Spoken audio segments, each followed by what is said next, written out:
Hi, this is Iman Hamid from the University of Virginia, and I'm going to be showing you how to solder headers to a circuit board. So in this packet we have a micro SD breakout board along with the headers that we're going to be soldering onto them.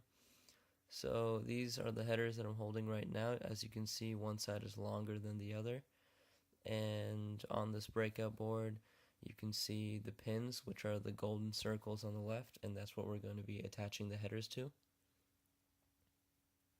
So we're going to start by putting the headers onto this breadboard, and the reason why we do that is it gives us stability while we're soldering.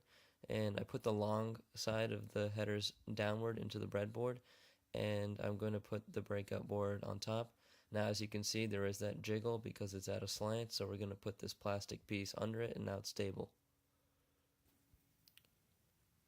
Now right next to our setup is this fume hood, and you're going to want to keep it on because you don't want to inhale anything while soldering. This is your soldering iron. As you can see, the tip is clean. I have it set to about 650 degrees Fahrenheit, and what I'm showing you now is called tinning the iron. It's just when you put a little bit of the solder on.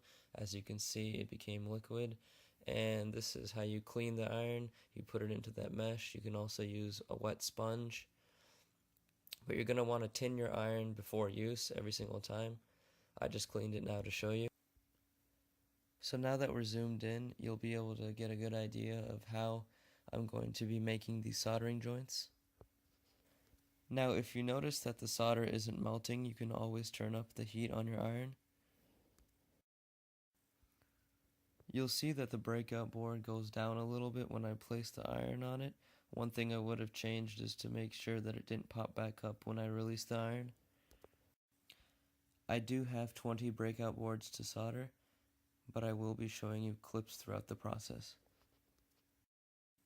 You want to touch the iron tip to both the pin, which is the golden circle, and the header. After a second or two, touch the solder to the pin and header, however not to the iron tip, because you don't want the solder to melt until the pin and header are at the proper temperature. Otherwise the joints would be cold and you'd be able to pull the headers off of the breakout board. To check for this, after you're done soldering, you can jiggle around the pieces you just soldered, and if anything moves, then your joints are cold. You should then reheat the joint to get a better connection. One thing you'll see me do is move the iron tip back and forth a little. I do this so the solder is evenly coated around the header. Then lift the iron while sliding up the header. The ideal shape for a solder joint is a Hershey kiss. If the header is still overly visible, then you should use more solder. And if the joint looks like a semisphere blob, then you put too much solder. Because this specific board raised up on one side in the beginning, the initial joints are more rounded. However, they are still completely functional. Now one thing you want to make sure does not happen is bridging. That's when solder connects two pins together. If this does happen, you have to fix it either using the iron tip or an advanced tool such as copper braid. You don't want to overheat your board because that can damage it, so try not to keep your iron on it for more than 5 seconds at a time. If you think your board is getting too hot, consider letting it cool down for 10 seconds or so.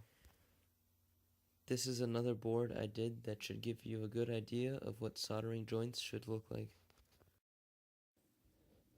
When finished soldering, clean and turn off the iron as well as the fume hood.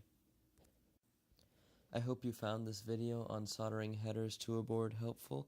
My name is Iman Hamid, and thanks for watching.